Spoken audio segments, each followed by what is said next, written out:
It's a pleasure to be here.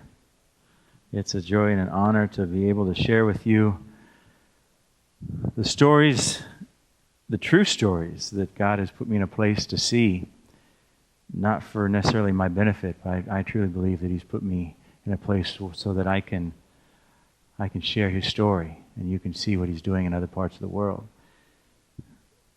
I am the cornhead guy. We can talk about that some other time. No, there's no royalties. I'd like them, though.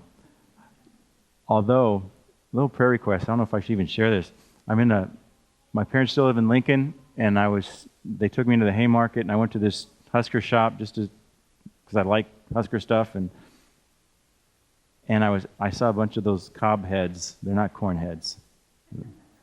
And I asked the girl who was helping me if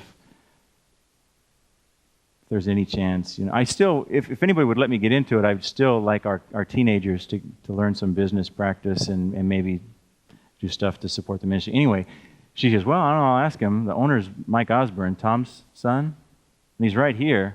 So I talked with Mike Osborne, not about cornhead stuff, but about ministry stuff and about teammates. And one of our teenagers, a couple of them died, but one was really close to us, and so God has really been leading me into how we can help our teenagers. And I don't know maybe that was just a fun conversation that I can talk about, but maybe God's doing something. I have to always have my eyes open for His activity around the world.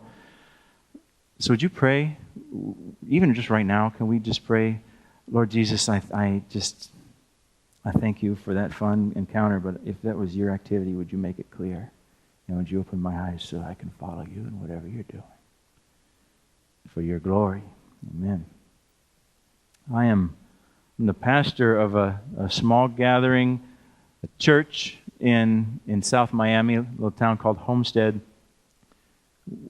We're called a Radiant Christian Community, and our mission that we remind each other of every Sunday, because we need to be reminded, is that we are determined to be a radiant Christian community in Waterside and beyond. Waterside's the little neighborhood that we're in. The first and most important word is Christian. We're determined to love and follow Jesus. If we're not following Jesus, then we really don't love Jesus. And if we don't love Jesus, then it's just what are we doing? It's just a silly social club that has no power. So we're determined to love and to follow Jesus. We're also determined to love and to serve His family. We're going to be a community of believers. And the way we break it down, Waterside or Radiant style, is that this means that we are going to love each other even when we don't like each other.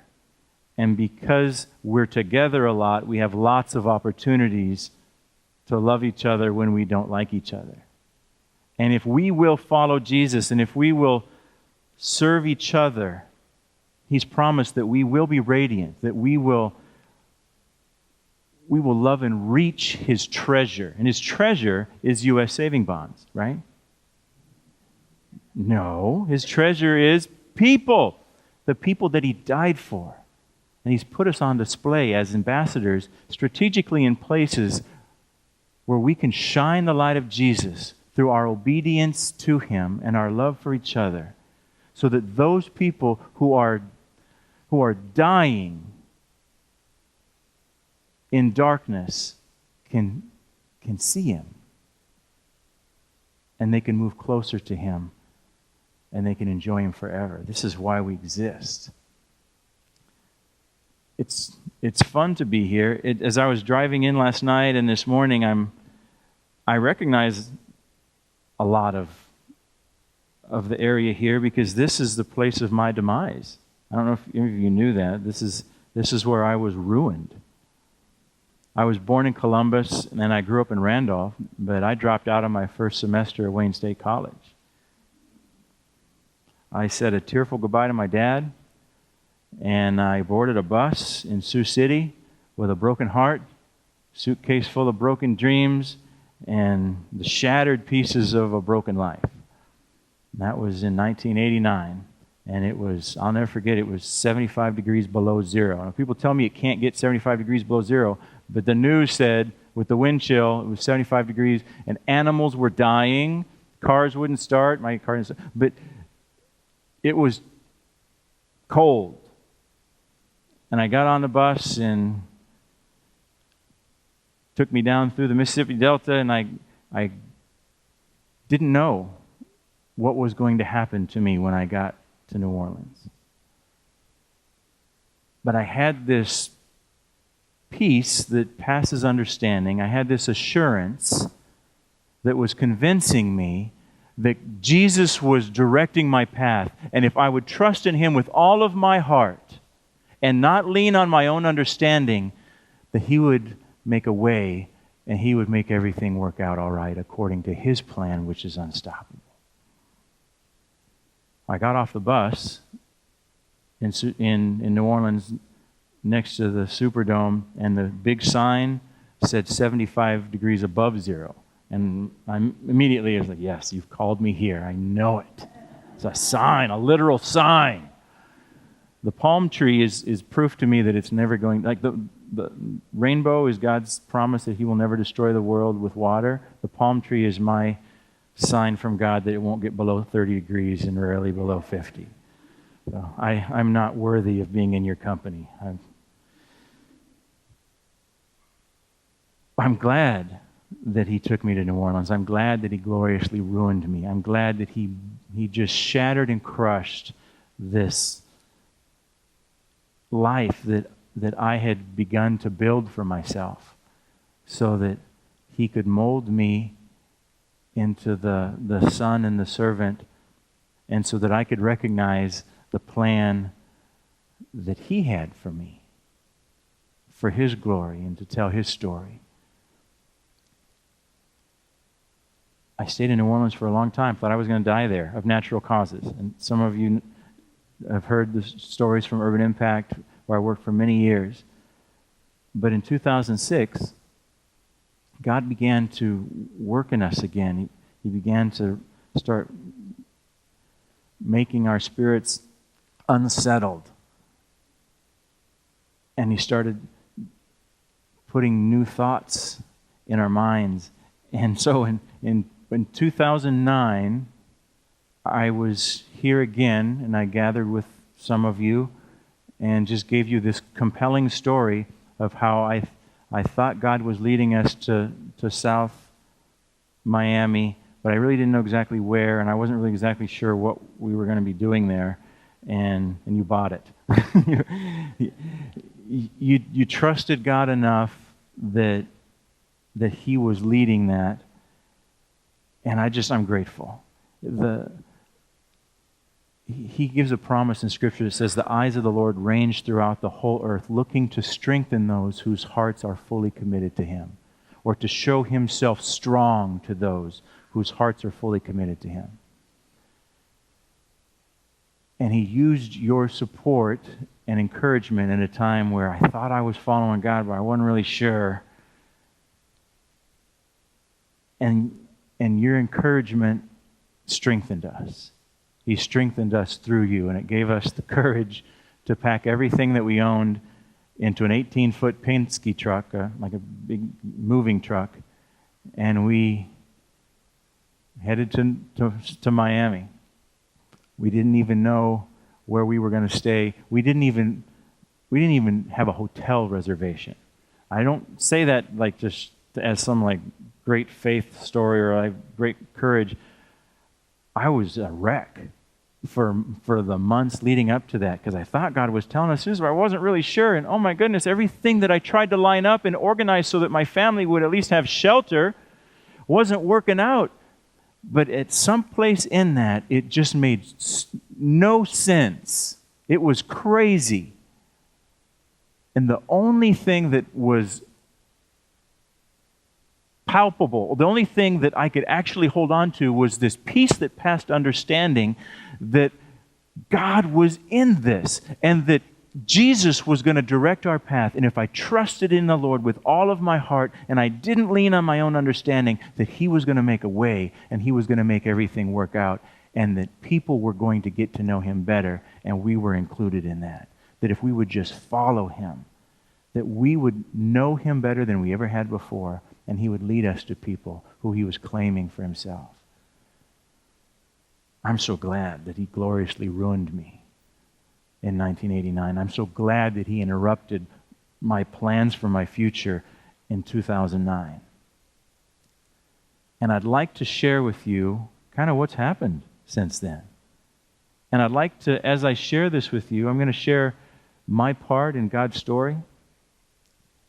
I'm going to share 3 things that I've learned on how God kind of leads us along the way, and things that we need to be watching for, things that I was watching for. I've taken most of these from a Bible study called Experiencing God from Henry Blackaby. If you've never done it, it's like War and Peace. People usually get like halfway through it and then they stop. But if you've never done it, do it. I like do it every 5 years or so, just because I need to be reminded. But I'm going to share those things with you, and I also just want to declare that as I stand before you, I'm in awe that God would lean down and would invite someone like me to join him in his unstoppable mission to seek and to save the people that he died for. I'm in wonder that he would let me come along for the ride to witness his glory and to tell his story of his mercy and his faithfulness, his forgiveness, and his power to transform people into the image of his Son. I'm going to share some of those stories with you today, and I look forward to hearing some of the stories of what he's doing here. You're proof that God's alive.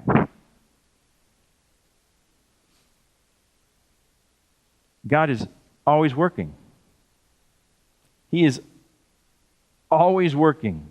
To this very day, Jesus said that.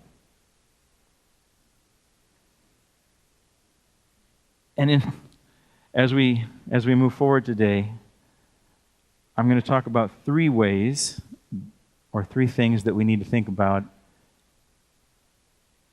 as we consider that God is always working. The first one, when we consider that God is always working, is that what I do for God, that's a little math sign. You get that? A little less than, greater than. What I do for God is of infinitely lesser value than what I do with God. Driving the Penske truck to South Miami, I wasn't really sure what we were going to be doing. I wasn't really sure how God was going to be involving us, but I knew he was working. And I had learned the hard way over many years of trying to do things for God, that anything that I tried to do for God looked like I was trying to do it for God. But whenever God showed me what he was doing, and I just joined him in what he was already doing, then it looked like something God was doing. So I knew that I wasn't going to try to scheme up some wonderful plan of ministry or program, because I knew that I was bad at that. And even though I like to create things, I knew that I needed to have my eyes open to watch for what God was doing. And that meant putting myself in a lot of positions where I'm around people. So we joined the Y and met some people there. I started working at a farm camp for farm laborers. There's lots of undocumented workers in South Miami and working in agriculture. And so there's a lot of people that don't speak any English, and they were looking for people to do English classes. So we joined. We said sure, and that was my chance to be around people. And I spent time in Starbucks as I prepared the different lessons and Bible studies with a sign that said, "I will buy you a coffee if you tell me why you don't go to church." Try it.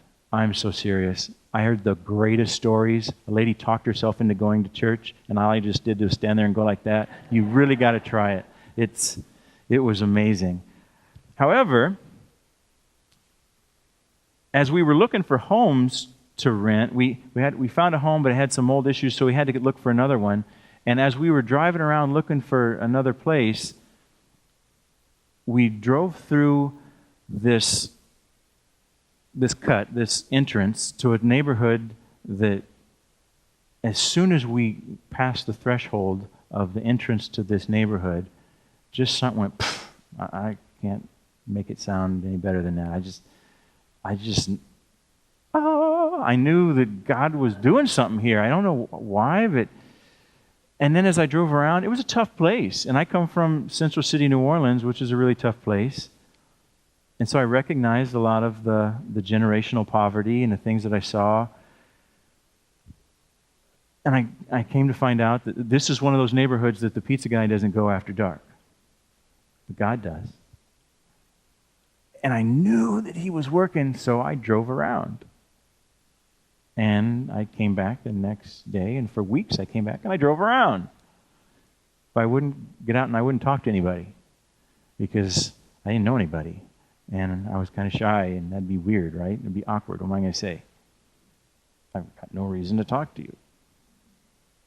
So I'm sitting at Starbucks one day with my sign and trying to prepare something. I don't know what I was working on, but God just kind of interrupted whatever I was doing and just made it abundantly clear that I needed to get over myself. And I needed to get off my behind. And I needed to go join him in what he was doing and stop working on what I was doing for him. Because Jesus had said it very clearly. He says, God is always working, and Jesus is working too. Well, I was always working too. But the difference was I wasn't always working on what God was working on. And Jesus only worked on what God was working on.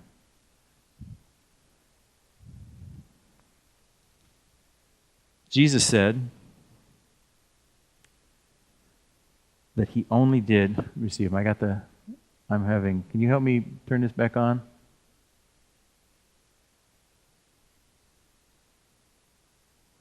While we do that, what are the things how do we know what God's working on? How do we know? What does God do? What does God's activity look like? Well, for one, only the Holy Spirit can draw people to God. Right?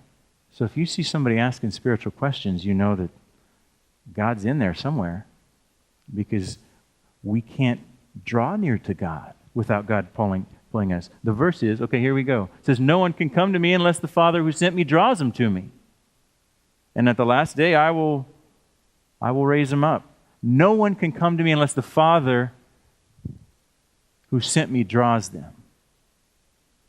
If there's somebody in your sphere of influence who starts asking spiritual questions, there's a sign.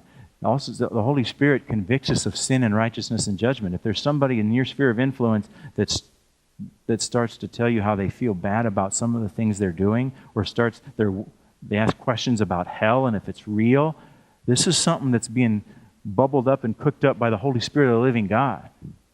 So recognize that. Move closer and start engaging that person. There's activity there.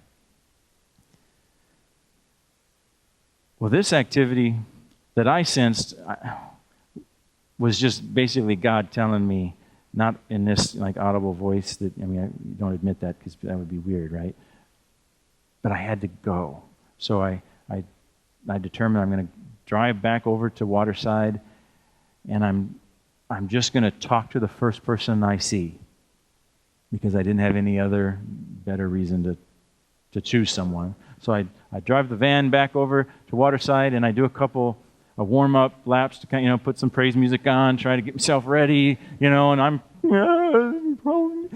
and the whole time hoping I don't see anyone. If I drive fast enough, maybe there won't be anybody there, and I would have obeyed, and I can go home. But I saw a guy by this field in the middle of the neighborhood, so I pulled the van over, stopped, kind of sheepishly went over to the guy and probably really awkwardly said something like, "Sir, I know this might sound weird, but I can't shake this feeling that there's somebody here who's trying to reach out for God and they don't know how.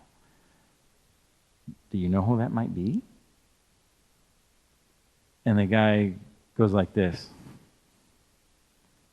And I'm like, oh man, that was bad.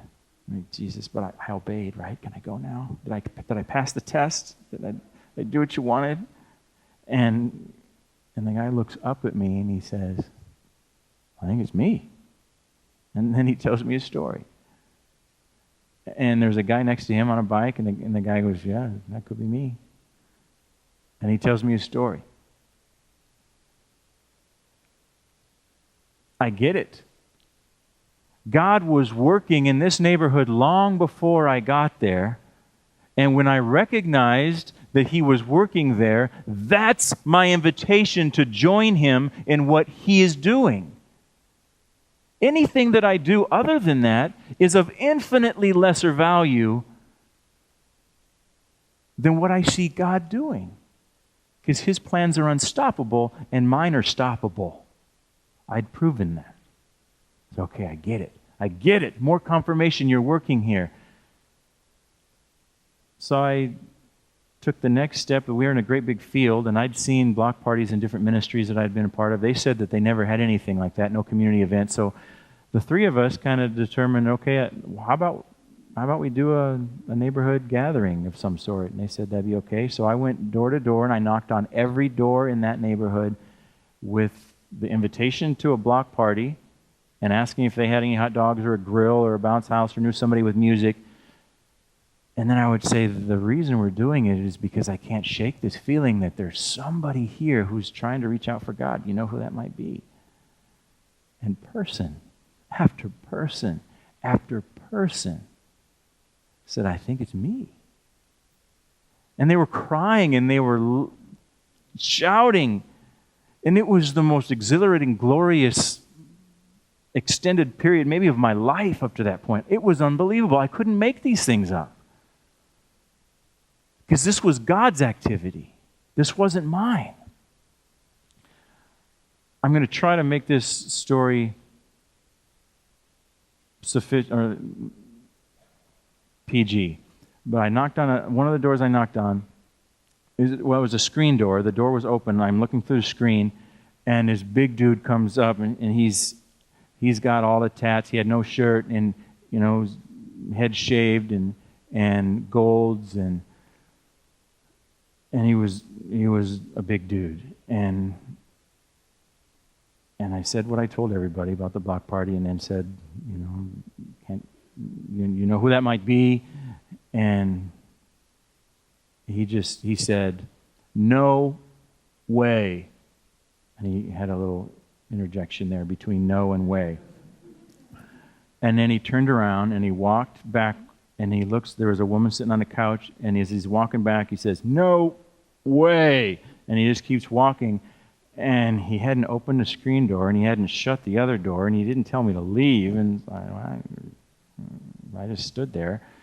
And I can see he's walking back to the kitchen, and he reaches up on top of the refrigerator, and there's a big black object on top of the refrigerator, and he pulls it down, and he walks back, says the same thing to the lady on the couch, comes back to me, and I can see now what he's holding is, I call him Grandma's Bible. It's a great big old Bible, right, with the ancestry and everything in it probably, and the cover was ripped off the front.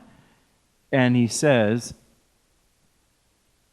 a little bit about his story, out of work, had lots of problems. And he says, I don't know, I'm at the end. So I thought maybe I'd try talking to God. And so I got this old Bible, and I don't understand anything that's in here. And so I just was saying out loud to God, if you're real, you got to send somebody to help me understand this. And no way, there's a preacher right at my door, and he starts going like this. I get it. You're already working, and your plans are unstoppable, and mine have really proven to be stoppable. And that's just one story. They just keep going. There was a lady, this story lasted 3 years. I'll try to not make it that long. But soledad means loneliness in Spanish. And she started, through tears, she started telling me how when she was growing up in Cuba, how her dad was a pastor, and when her mom and dad separated, her mom took her away and said, you don't belong to this anymore, you belong to Santeria, which is like a Cuban voodoo, Cuban witchcraft. And she's like, I know God's been calling me, but I can't because I can't. And she was speaking to me from inside a prison, knowing freedom existed, but it wasn't for her. And she's just bawling. 3 years later, she shows up at one of our Thanksgiving events and just gives her life to Jesus. She asks us a month later if we can go to her house and take all her idols out and throw them in the river. And we can't throw them in the river, we might go to jail, but we can throw them in the dump. And so she said, yes. So we came to her house and she started taking out all of her idols one by one. And she kept bringing up another one that she was holding on to, but now she's ready to let it go. And she says, by the way, do you baptize people? So she gets baptized. And then she leaves in her big truck and says, I got to go. All I have is Jesus in my Bible, and that's all I need. Wow. What we do for God, all our plans and all our scheming is of infinitely lesser value than what we do with God. As we go on to the next part, I invite you to consider and just have a real dialogue with God about what's He doing around you.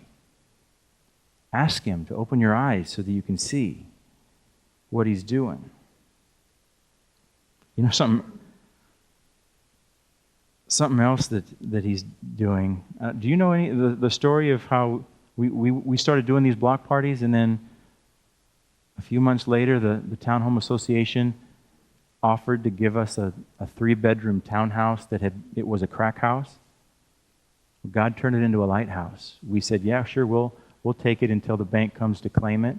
And so we've been meeting in this 3-bedroom townhouse that used to be a crack house as our ministry outreach center ever since. We started that several years ago. And a couple years ago to Thanksgiving time, we did a title search and found out that the bank had dismissed the mortgage. Just dismissed it. They didn't want it anymore. Didn't tell anybody. We didn't ask for it. We just found out. It was always God's, but now He has papers, right? So God has taken this neighborhood and He's taken this collection of broken people, and He's redeemed a crack house, and now He's transforming it. And it is such a beautiful picture of how He redeems us and how He transforms us. And the people who used to be dragged to that townhouse by their addictions are now choosing to go because they're following the Holy Spirit of the living God, and they're finding freedom, and they're finding life, and they're multiplying that life. And He's promised it'll be 30, 60, 100 times. I can't wait to see that. But as we move on, would you ask God to show you if you're working for God or if you're working with God? It's a really, really big difference.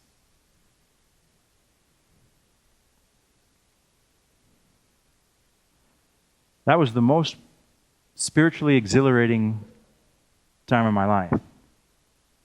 All the activity that was going on, the stories, I couldn't even invent stories that awesome. And He would bring people to us. He'd bring leaders to us. They'd come up with an idea, and the community would collaborate, and things would go, and then sometime last year, right around Easter is when it really clicked for me. It all just stopped.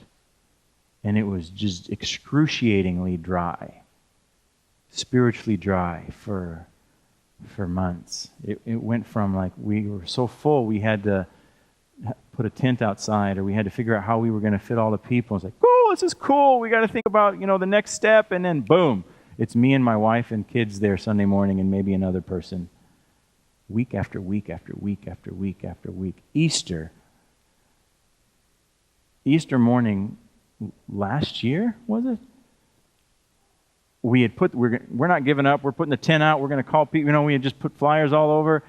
Very few people showed up, and one of the people that showed up, the only reason he showed up was to ask if he could borrow chairs for the kegger he was having at his house down the street. Like, no, sorry. And then later on that day, one of the guys that sometimes comes to church, ended up getting clubbed on the head at that party and he died. Like, man, this is just really dry. This is awful. There's an oppression hanging over us that's bad. And it wasn't just that the activity wasn't happening, but I missed the exhilaration. Working with God is exciting and it's fun, and sometimes it's really hard, but just being with God and seeing the proof of His living Spirit around us is exhilarating. And I missed it, and I wanted to get it back, and I found myself doing all kinds of things to try to get that back. I was investing more time and more resources, more energy into trying to gather people and get this momentum back. I was desperate to see God working around me again. And I was also a little bit afraid that if things didn't start clicking soon, this thing was going to fold. And I wanted to do everything I could to keep the church alive because I didn't want it to die. And I don't think I ever said that out loud, but I remember somehow internally processing that. And when I got to that point where it's like I got to do everything I can to keep the church from dying, that was really embarrassing for me. Because I know that I have nothing in me that can build life. Jesus said that He's building His church and the gates of hell won't be able to prevail against it. He didn't say anything about me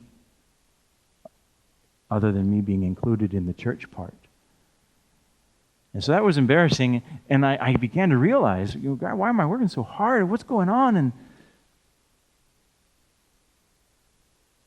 I had never really thought of Radiant being a thing. It just kind of happened so slow, and it was exciting that I had been working through the important things in my life, getting to the place where I have to, like, in 1989, I'm holding my own little, like imagining my own little broken body in my hands and just saying, God, here it is. Do whatever you want with it. I trust you. I'm not good at taking care of it.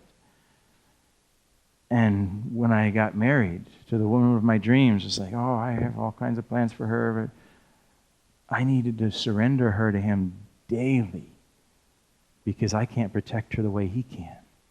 And my kids, that was even harder. The desire of a father to take care of and train his kids. And not that I'm divorced from the responsibility of doing that, but being able to just put it before Jesus and say, they're not mine, they're yours, and I'm a steward, and I trust you with them. Well, that's hard, but I've been through that. I'd never been through that with this thing called Radiant because I didn't know it was a thing, and it just happened so slowly. But then I realized it was a thing. This was a church that I was so invested in emotionally, and the people that I love, but also just I had a lot of myself wrapped up in this, and I was trying to keep it together, and I needed to put that in my hands and just say, Jesus, I don't want to be the one building this thing. If this church is growing because I've built it, then let it fall. Let your church live or die based on your activity, not based on my effort.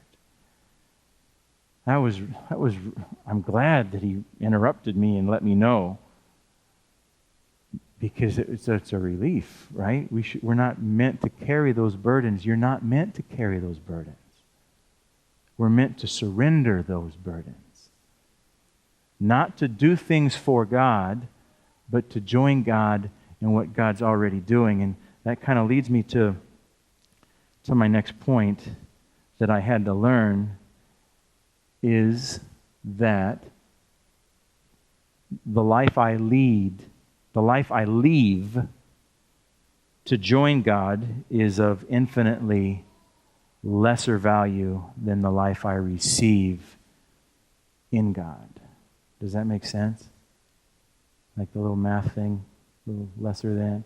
The life I leave to join God is of infinitely lesser value and eternal joy than the life I receive in God. Whatever I have to surrender, whatever He's letting me know that I am trying to do, or I'm trying to care for, or I'm trying to hold up because it's important to me, whatever I surrender, He will let me know what's of value going forward. And whatever He allows me to continue being a steward of, oh, it's so much better than the things that I wanted. And usually the things that He allows me to continue being a part of are the things that my spirit was created to want. He says, delight yourself in the Lord and He will give you the desires of your heart. I don't think that means He'll give you the things that you want. I think that means that He will give you the wants. If you delight yourself in the Lord, He will start putting into your spirit desires and wants that you never thought you had. He will give you the desires of your heart. He starts prepping us to ask for the things that He wanted to give us all along. I learned that the hard way, but I'm glad I learned it. I'm still learning it. Jesus says that in Mark 8:35, He says, whoever wishes to save his life will lose it, but whoever loses his life for my sake and for the gospel will save it. So as we move on to the next point, would you ask yourself, or ask God to show you what you need to surrender? Consider that He's always working around you. And what you do for God is of less value than what you do with God. But also, the life that you surrender and leave is of less value than the life you receive. And ask Him, because He'll do it. Ask Him to reveal to you if there's anything that you're holding on to. Maybe you didn't even know it was a thing that's keeping you from a full enjoyment of just a relationship with Him. So I confessed those concerns to God, and I asked Him to reveal what I had built for vanity and what He was building for eternity.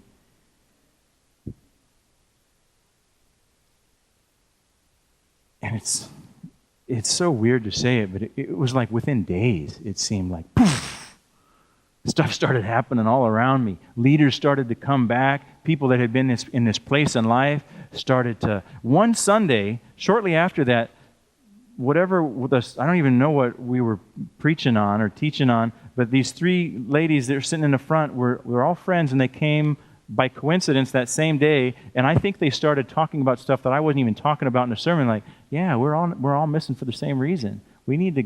And they just decided to form they called it a support group for women. It was an accountability group. They started a small group. I didn't have anything to do with that other than surrendering it to Jesus, because it's so much better when He runs it than when I do. Oh, would you just keep praying that I keep learning that and I stay true to it? It's good for all of us to remember. There's amazing, again, just the exhilarating stories kept happening. Our events were bigger. People that were just desperately broken. People that we didn't even know. He brought someone from Washington, D.C. to Miami. For some reason, they didn't know why, but they really felt like their family should go to Waterside and start living there. And one of their neighbors went to Radiant and invited her one day to go to church, and so she went to this little creepy townhouse, and she decided to stay, and her life has been changed. She's this morning, because I'm not there, she's one of the 3 people that are giving their testimony of what God is doing. God brought her from D.C. to Miami, to this little townhouse, and He's just changing her life. The stories they just keep going because He keeps living. And that takes me to my next point, is that what I'm doing is of infinitely lesser value than who I'm becoming. God wanted me to surrender Radiant, and I was kind of, oh, God, I've been through this before. What happens if you take it? I don't really want to go through that whole thing of starting over again, but I'm willing to. But you know what? Even if he did, it wasn't about what I was doing for God, because God was already doing it, and he would have found someone else to do it. His involvement or his invitation for me to join him in this was not about he needed me to accomplish his things. He was inviting me to join him because he loves me and he cares about who I'm becoming. And every step of obedience is another step closer to becoming the person that he has created me to be before the foundations of the world. He is determined that I would be transformed into the image of his Son, Jesus. And that's true for you. So I don't know if some of us here are already in the midst of just awesome failure, right? Like a radical, scandalous fall from grace. I don't know if there's anybody here like that or not. Maybe you're headed for one. Maybe you've come out of one. Maybe whatever endeavor, whether it was business or church or ministry, maybe it was just a miserable failure. Maybe you're in all kinds of success. I don't know. But this is so true that whatever you're doing,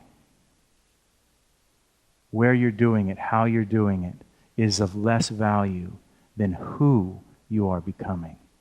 And every step of surrender and every step of obedience along the way is something that God is using to draw you closer to him and to transform you into his image.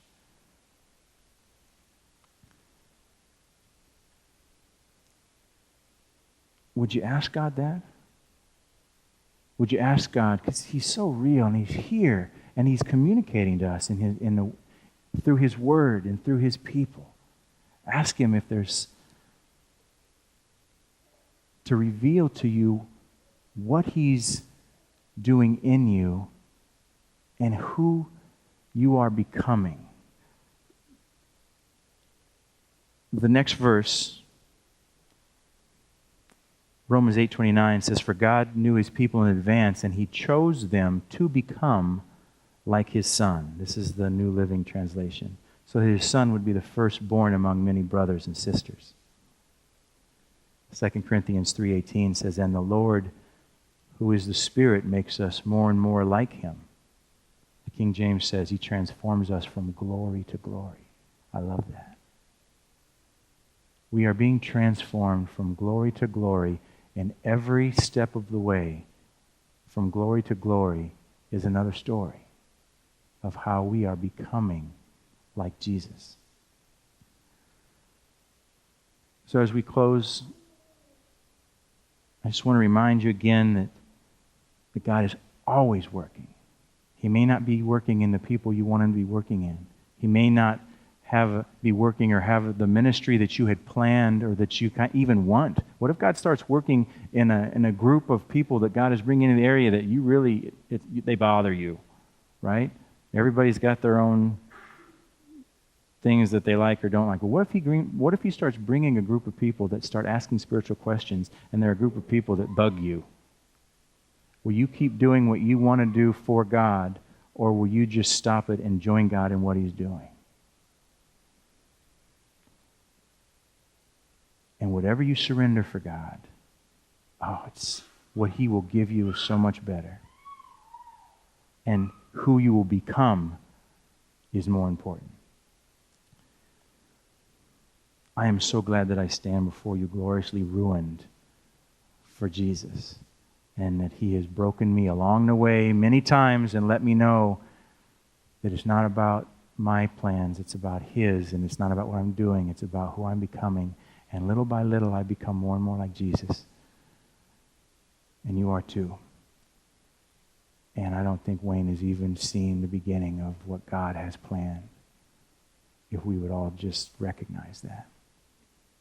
To his glory. Thanks again.